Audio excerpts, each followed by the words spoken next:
Yeah, I don't know if it's bright. Look at my face, mon Dieu. Should I use makeup? My face is not looking the best, guys. It's not looking the best. What do I do? I might have to use makeup because I'm not. When my face is like this, I don't feel so confident. It's the PMS. So okay, so I've done a bit of makeup. Yeah, they're not that obvious because I don't use foundation. I use the tinted moisturizer, so it doesn't like cover everything because I don't want to look too much caked up. But I'm on Teams now and I look fine. I don't know if I should wear my glasses or. I'm going to take off the scarf obviously, but because I decided to tie my hair back. Yeah, I decided to tie. I look fine. I decided to tie my hair back because the other one looked a bit too much. My tummy is hurting now. I feel like pooping. You know, I told you guys anytime I'm nervous, my tummy feels like I need to poop. But yeah, that's me. I'm ready. I've spent a bit of time doing this makeup, taking out time off for preparing for this thing. So it's London Market, so I kind of just updated my memory about London Market insurers, just in case. I also kind of made some notes about the company, their values, and all that. That's it. But I feel like I need to sort of refresh my memory on project stories, right? Because you want to talk about use the STAR method, isn't it, for the interviews? Yeah,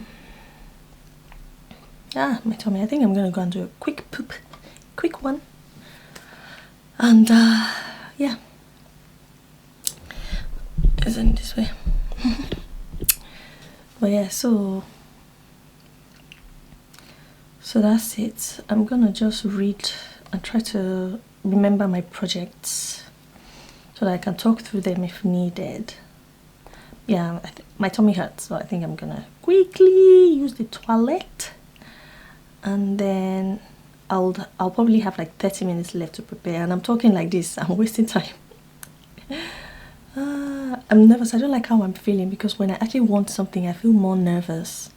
I don't like it. I like to not feel nervous and just go and feel like whether I get it or not, I'll be fine. But either way, I'll be fine because I still have a job, right?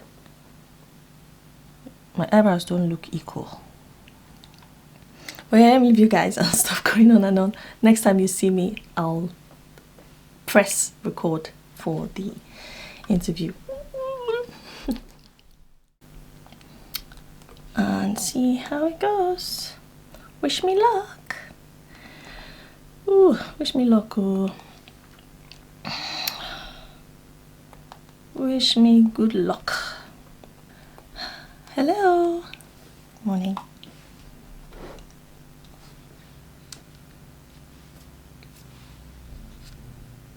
Yes. Yeah. I'm not sure what it is. Is that better? Does that sound better? Sure? Okay. Okay, good.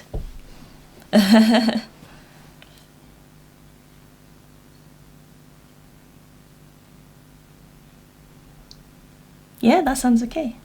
That sounds okay. So I've been a business analyst for almost a decade, delivering various transformation projects throughout the project life cycle, from discovery all the way to go live, as well as maintenance. My most recent role, which was a great experience, really. I was there for just over 2 years. Worked on 2 key projects. One was looking at a HR transformation project, bringing all the global HR functions onto one single source system, Dynamics 365. And my main responsibilities on that project was to understand how the various functions interact, what their current processes are, what the key pain points they have with regards to how they work, how they perform their activities and their tasks. And capturing those pain points and looking at ways of improving those pain points onto the Dynamics 365 system. It was a global transformation, so there was a lot of interaction with people with various perspectives, various priorities on the project, which went on to be a success. Another project that I worked on was a CRM. So we had an internal system used for case management and accessed by various adjusters from different insurance companies. And on that project, we were looking at improving the way that these adjusters record their time by creating a web and app version as opposed to using the internal system that we had, as it wasn't efficient. So again, bringing on my business analysis skills and experience to ensure the success of that project, delivering a digital transformation project, and then worked with various other organizations within finance, media, and charity sector. And throughout the span of my career, I've always had a growth mindset. So always looking to learn, always looking to improve and add value wherever I work. By exploring various courses, working towards my business analysis diploma, and finding myself in insurance sector, going on to do the IF1, IF2 and IF4 courses just to bring my knowledge and vocabulary to the insurance sector, which has been great and added value on various projects that I worked on. So I'm now looking forward to take my career to the next level with a company that adopts that transformational digital transformation and adds value and finds a way of making insurance easy for its clients. I feel that my experience and skills are very strong on the as relating to the job description.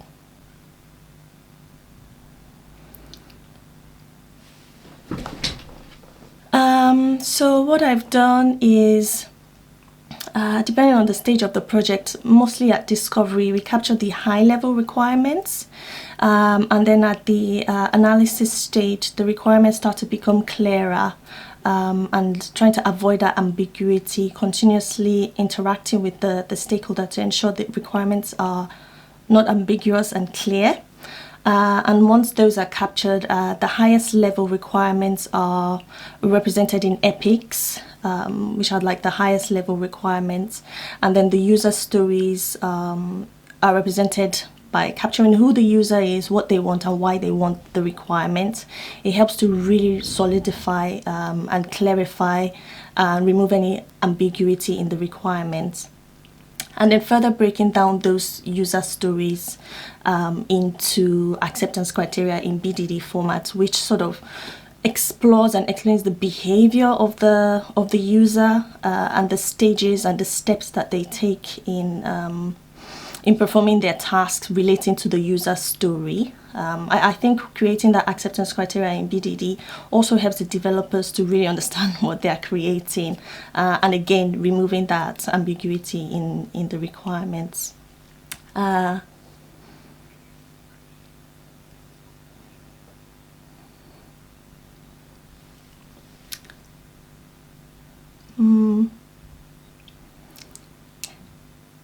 It really depends on the project and the team.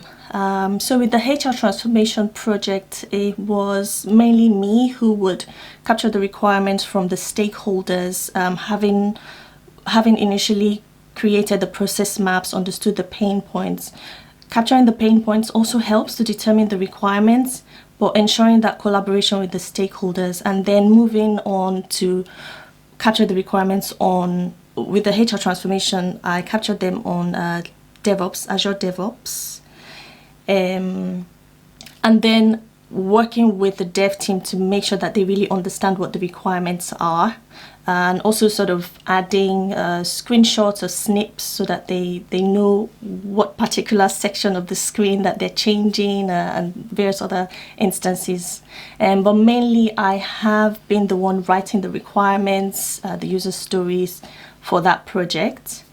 For a few other projects, yes, it's mainly been me.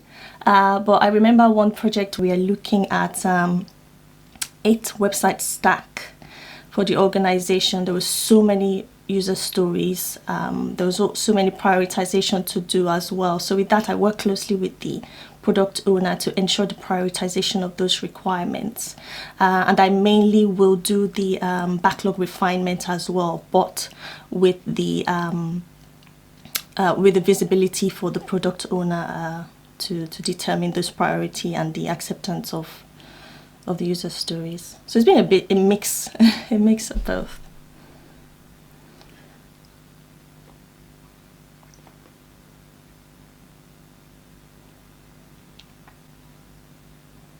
It's mainly been Agile Scrum, or a sort of mix of Wagile, we would call it, waterfall and Agile mix. And I've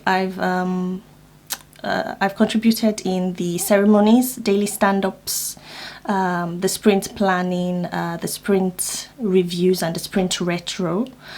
So we would have daily stand-ups for 15 to half an hour, sprint planning just before the sprint starts, and we would have a sprint review, doing a demonstration of what we've delivered over the sprint, mainly 2 weeks, 2 weekly sprints, to the stakeholders, and then having that sprint retrospective with the team to ensure that we don't carry forward mistakes from the last sprint, and just to work better as a team and collaboratively to ensure that delivery that we're looking to bring on the project.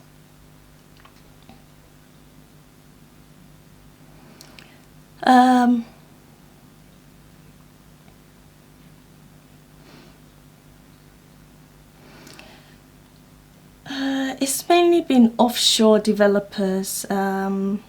If a few of the developers were based in India, so it's also about managing the time differences, as well as possibly being available on Teams where it comes to sort of understanding accents and language. It can be a struggle at the start, but building that relationship with the developers, you now start to sort of understand how they speak. But with regard to collaborating with them, is about the time difference, availability, and then being open, through working through those user stories, being open and accepting of questions or challenges on the requirements that have been captured or the acceptance criteria, and just as a business analyst, being able to clarify details for the developers, because we're key to bridging that gap to ensure that those requirements are met for the end users or the stakeholders that it impacts.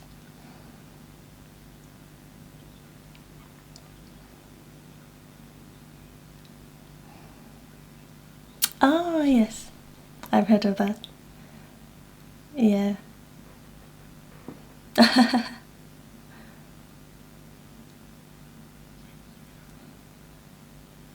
Okay. So the project was initially looking at implementing the system for the UK. So I close my eyes sometimes when I try to remember what I'm trying to say.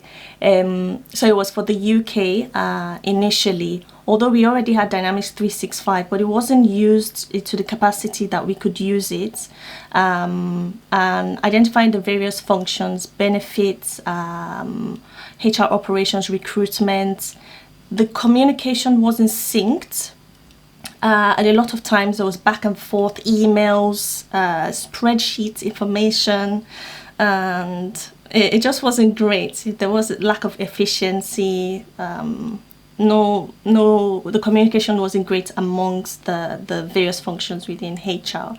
Those were the key pain points. It was also highly prone to error because of the various nuances within the process. How there was manual interventions when it comes to data, employee data, not really following standard rules. So those were the various pain points experienced on the project. And then we're looking at ways to make sure that these various functions are communicating effectively, with each other, and the various information captured throughout the HR life cycle are up to date and correct on the system, easily accessible as well. And just having that single source of system for everyone to use in order to maintain that efficiency with the process. And then once we implemented that, we had that one success on the UK, which we can then deliver globally to other HR areas.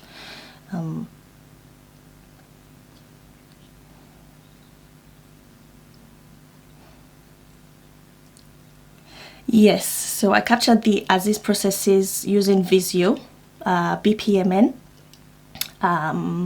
understanding those, initially speaking to each of the functions. For instance, benefits, how does that process work? Recruitment, how does the process work? What are the handovers? Who are the various actors? What are the various documentation passed across the various actors? What are the systems used? And then highlighting the pain points on the as-is process. You generally will use sad faces, because it really shows that visual representation of what we're trying to fix on the as-is. And then through capturing those pain points, it helped us to then have a sort of to-be process that we can work towards implementing onto the Dynamics 365.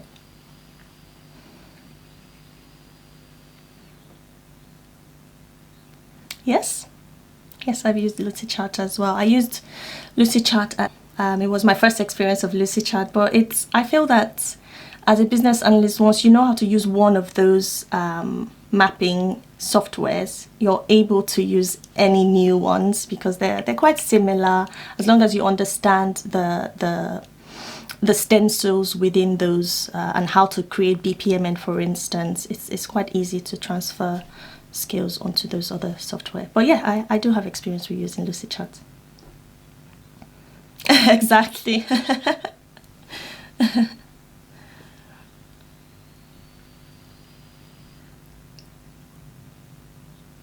Yes, I have. When I worked with very waterfall, there were so many legacy systems, and the reason for using the waterfall was that requirement for heavy documentation because of the various rules and regulation around the charity sector, for auditing, all those various reasons why we needed to use waterfall.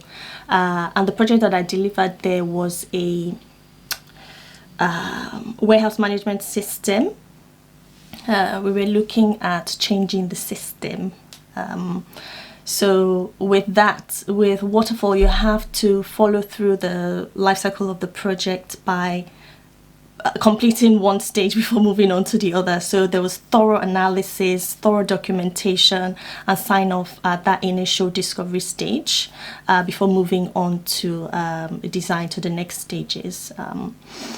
It's quite interesting, waterfall, really. It has its positives and negatives, but it does work depending on the type of project that needs it.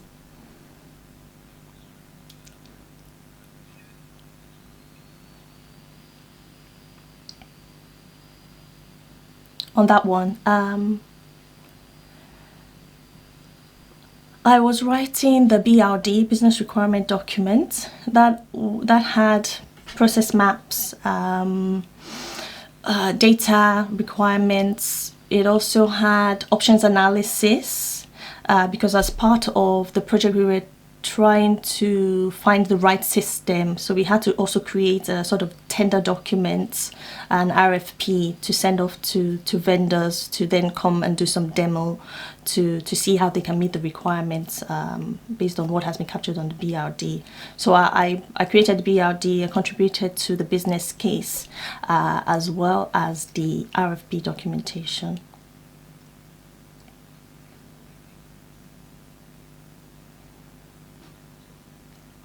Yes.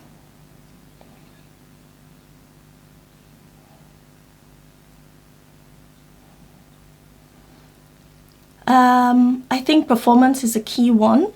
Performance, reliability, reporting as well, reporting requirements within the non-functional. But I think performance is a key one. How do we want the system to perform? How quickly do we want it to respond? Yeah, those are the key ones. Yes, I have been involved in UAT, creating test cases and test scripts. But it was towards the start of my career as a business analyst, so I had support from the senior BA on that one, which was good. But I have also done testing of the sites, and although the test scripts weren't created by me, but I will follow the structure of the test script to test the sites, and then once it's passed or failed, I'll send off the results to the tester. So it was that back and forth interaction with the tester before we then would demo to the stakeholders, and give them the opportunity to also test the system.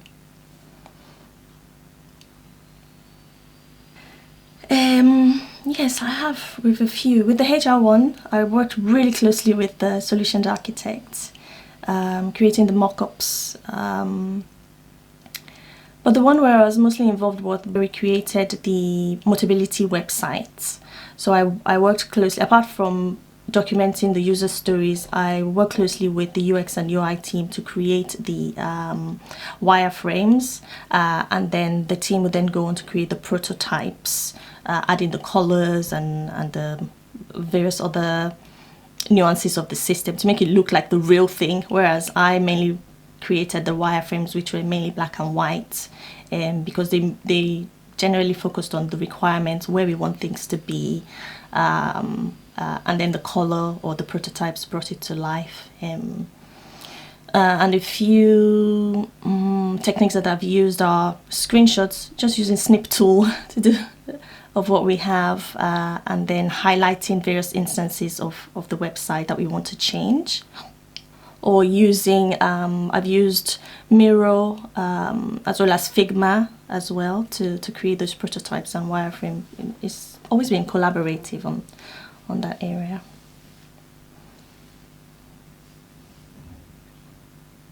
Yes, I've created user guides on the HR transformation. Lots and lots of user guides on various instances of the Dynamics 365, which has been good. There was this system that we used, I don't know, I just can't remember it. Because initially I was creating it on Word, doing a lot of screenshots and a lot of direction. It took me so much time. And my manager came across this system. I don't know, it just has crossed my, I can't remember it. But it's not. Yeah, so as you're following through the screens, it captures the screenshots for you and the description, so it just makes it more efficient to create those guides. Oh, I need to think about what it was now.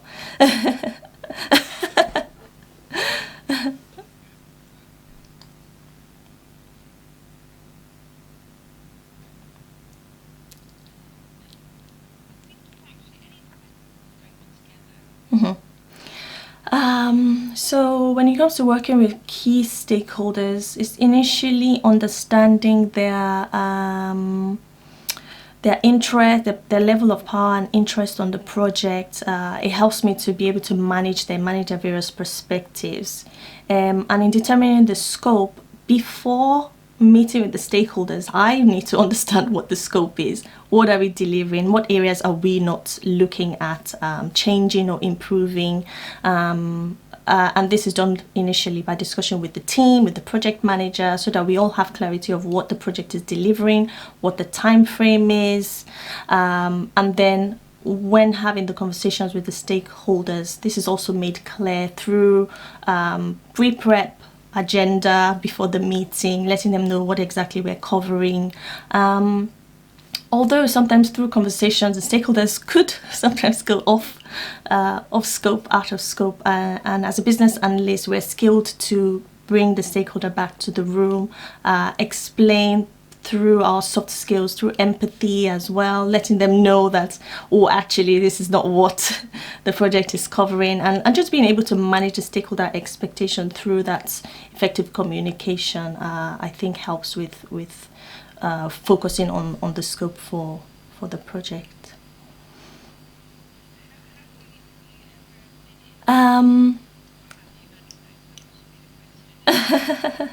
Yes, I have a similar experience where I wouldn't say it was particularly out of scope, but it was somewhat. So on the warehouse management system project, I had to do options analysis, research the various systems that meet the requirements that I've captured from the stakeholders. But the key stakeholder who had high influence, high power, who was the warehouse manager himself, who knows the ins and outs of the system and the processes of the warehouse. And I think he had a prior experience with a better system, and he just wanted us to go on to purchase that system. This is the best system, I've worked with it before, it will meet our requirements. But then as a business analyst, trying to manage that type of stakeholder can bring on its challenges. But again, it's about preparing, being able to explain to the stakeholder. But the interview went really well. I don't know if you could see how I was responding and everything. I didn't get to type the questions, but I think I'll remember from my response, so that I can type it on the video. I'm just coming back from downstairs. I'm so unfit. But yeah, the interview went really well. And as I was speaking, from the corner of my eye, I could see there was like something on the screen. So I don't think it completed. And I've just clicked on this, so there's still space. I don't know if there's something I'm doing with the setting, but unfortunately I don't think it's captured all the recording, but I think we captured good enough, and I hope that it helps you to see how I answer the questions, and still try to catch my breath. Ooh. But yeah, it was a good interview. Fingers crossed I move on to stage 2, because I actually want this job. You know why? It's fully remote. It's fully remote. I really want it. I never want to go back into the office. I don't know if this is like a negative for potential recruiters who will possibly watch my video, because I am still a business analyst. I still work as a business analyst, and I want to be exposed to all the great opportunities out there to perform business analysis. But I also want to be comfortable, and I also want to have the flexibility to work from home and just be present for my family, be present for my husband and my son, you know. And other things that I do, such as running business analyst school. If I work 9 to 5, a lot of times I have availability in my calendar from 5:30 to 6 for one-to-one sessions, you know. But if I had to go into the office, especially into London, it takes me 2 hours, like I mentioned. 2 hours go, 2 hours come. My mental health is not gonna be okay. So yeah, that's it. I'm using this pen to scratch my head. Don't worry, I didn't have it on during the interview. But yeah, it went really, really well. I'll come back on this same video to let you know if I'll record the second stage, if I'm successful. I have a good feeling that I will be successful, because it went smoothly well, and I'm proud of myself. And yay, fingers crossed, please.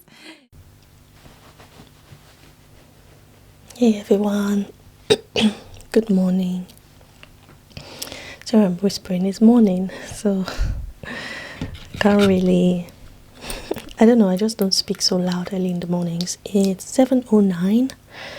I set my alarm for 6:30, but I struggled to get out of bed this morning because I suffer from vertigo. It comes and goes, so it started again yesterday or a couple of days ago, and I took my medication, but I don't know, it's just a bit much today. And the medication makes me drowsy, so I don't know how I'll manage with work, but I'll be okay. Now, as usual, we're here for another interview. Remember, the last interview I did, it was successful, so I've been invited for stage 2. I think I had stage 1 on, was it Monday or Tuesday?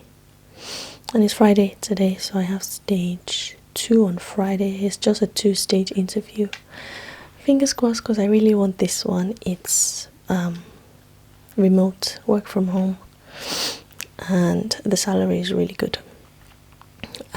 But I wasn't able to prepare yesterday, although I still have the same I have the knowledge about the organization, because the lady, when she called me, she said it would be competency based, just like the previous one I had, just that this is now like the line manager of the business analyst who interviewed me. So hopefully it shouldn't be too difficult. But yeah, I wanted to wake up early so that I can do a bit of preparation, because it's at 9:30. So I'm just gonna do like an hour preparation. It's 7:11 now. I wanted to prepare from 7 to 8. But yeah, I think this should be enough time for me to quickly like revise, refresh my memory on the organization in case they ask me a question around it, and then refresh my memory on my stories for projects. I really hope I get it good, please. I want this job. I want this job. But yeah, that's it. So next time you guys see me, it would be I'll put the camera on for preparation for the video, but the only thing is all my videos, whenever I'm recording long form on my camera, it only records for 25 minutes. So that's what I figured out, and because it's during an interview, I don't want to reach out my hand and press it again so it continues. But I'll try. If it stops at 25 minutes, I'll try to press it. But if I can't, then we'll just make do. We'll just make do with what we have, right?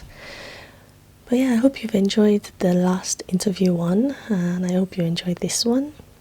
So that's it. I'll see you guys in a bit. Bye.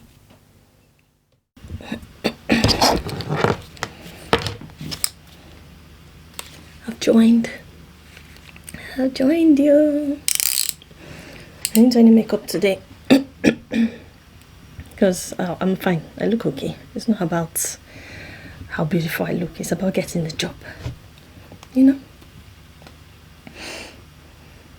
Hello. Good morning. How are you?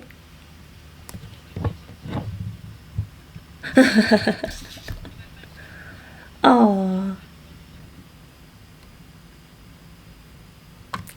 It's nice to meet you.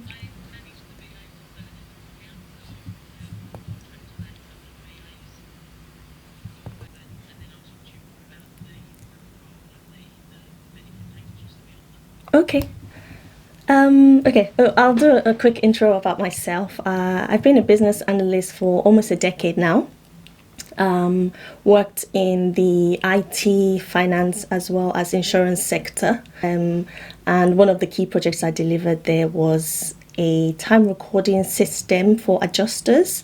So I worked closely with the adjusters to understand their processes and how they record time, so that we're able to create a better system, and we're able to track the time recording for our clients, improving processes, creating as is and to be processes, identifying pain points, doing gap analysis, both within the agile as well as waterfall methodologies of project delivery. Creating user stories, acceptance criteria in BDD formats, especially in agile environments, and using various tools as well, such as Lucidchart, Visio, Jira, and Confluence. So that's generally a quick summary of me. At the same time, I've furthered my professional education with certifications in insurance, IF1, IF2, and IF4, as well as Scrum Alliance, CSPO, because of the innovative approach to digital transformation, especially in the insurance industry. I'm really excited about the opportunity to contribute my skills and my experience to help the organization to achieve its mission of making insurance easier for customers through technology.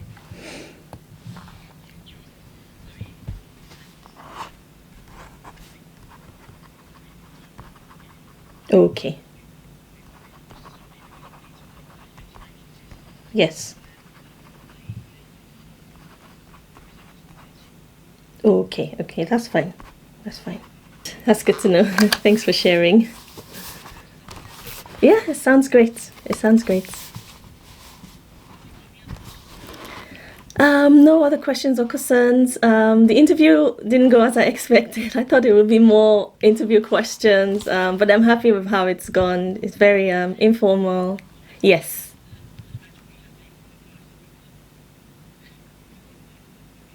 Really? Yeah, the interview went okay. To be honest, it wasn't an interview. It wasn't an interview. It was a second stage, but she was telling me about the perks, the benefits, a bit more about the company, a bit more about the different projects that are there, and also gave me opportunity to ask questions about what I should expect. Yeah, it was, yeah, it was a good interview. I also said to her at the end that I expected it to be like a second stage, more interview related type of questions, and I felt like I really prepared for it. And she said, "Oh, no, just informal, just try to get to know you and see how your personality is and see if you're going to be a right fit for the team." And she's going to let the recruiter know before close of play today, so I should get response back of whether I got the job or not. So I was like, oh, I keep my fingers crossed, like, and just try to be informal with her as well. Like I always say in my videos, these people that interview you, I know that they are in a place of authority because they are making this decision. They're making the decision. They are holding they are holding your life in their hands technically. So you would always have that sort of a feeling towards them as if you're not on the same level, right? Because at the end of the day, they have to make the decision. Okay, so when I interview, I try to take that out of my head and try to see the interviewer as my peer. We're on the same level. You're just asking me questions and I'm answering, and I also have questions for you, and you have to answer. You're making a decision of whether I'm the right fit, but I'm also making a decision of whether you're the right fit, right? So try to see it that way. Although it's easier said than done, as much as I'm saying it, I still have it at the back of my head, like, hey, you're the one, no, you're the one. So I have to say all the nice things, answer all the questions correctly so that I can get the job, especially if it's something that you really, really want. In this case, yes, this is something I really, really want because it's a virtual first organization. Work from home is going to be written on my contract. Virtual, no office location, right? So that's my number one ever when I'm looking for a new role. But yeah, it went really well. I'm quite positive that it would be a yes, but I don't want to like have big head and then it will be a no. So hey, I don't know how long I'm gonna have to wait for this feedback, and I'm not going to be my mind will just keep going towards it, but overall, great company. So let me tell you about some of this thing that they offer. They do both waterfall and agile projects. Now, as she was talking, I was writing as well, so she can see my skills of writing as well as listening. So anytime you're doing interviews as business analyst, take notes. You can say to them midway through the interview or at some point that, oh, is it all right for me to type? I'm going to be taking notes of what you're saying, And if you're writing, for today I didn't ask, I just started writing. She could see that I'm writing, I'm listening to her and I'm writing. It shows that great skill that you have as a BA for communication, for listening and for documenting, right? So you also want to start showing those skills in the interview, because once the interview starts, that's like your job has started, okay?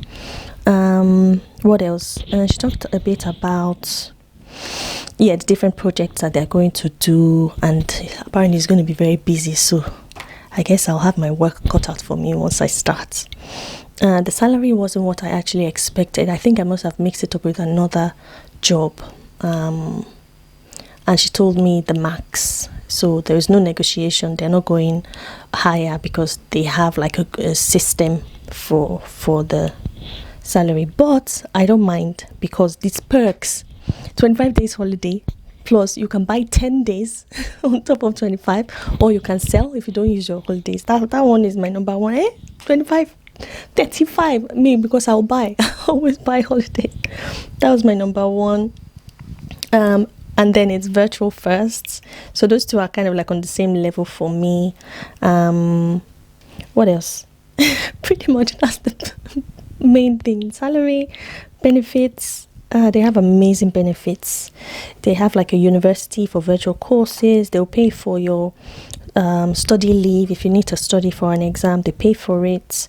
They also pay for courses that you want to do that relates to insurance. All amazing, guys. All amazing. She said that she was employing 10 BAs. She's offered 5, so there's only 5 jobs left. She has one more second stage, I think she said today. But before that second stage, she will let the recruiter know that whether I got the job or not. And she said she has that meeting now, so I'm sure she'll let the recruiter know in like few minutes. But hey, it's a waiting game at this point. It's a waiting game. He's a waiting girl. I shouldn't do that. That was weird. But okay, I'm going to let you guys go. Actually, I'll obviously come back to tell you the results of the interview. It wasn't really interview like that. So all my preparation that I didn't have to use it. But she seemed really nice. She seemed like somebody that I can interact with.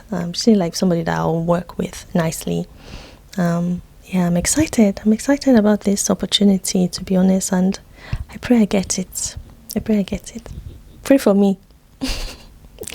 Next 2 seconds, you'll see the video of me either crying or saying, "Yay, I got it." Okay, bye.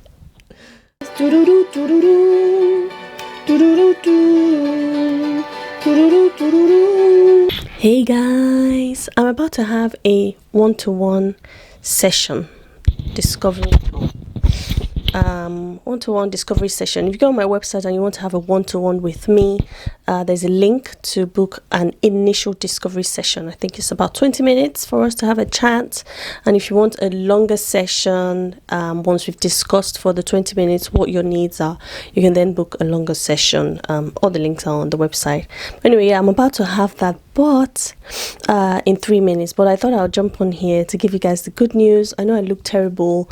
Remember, I had the interview on Friday, stage 2, which wasn't really an interview. They were just talking about the package and the offering and the benefits. Monday came. Throughout the weekend, I just was sick. Actually, I started feeling sick from Thursday, to be honest, but it didn't seem so serious. Come Saturday, I was so sick, guys. I was really sick. Saturday, Sunday, Monday. It wasn't great. I thought it was COVID at one point, but it's not. I think it's just a flu. I just felt really tired. You can still see it from my face.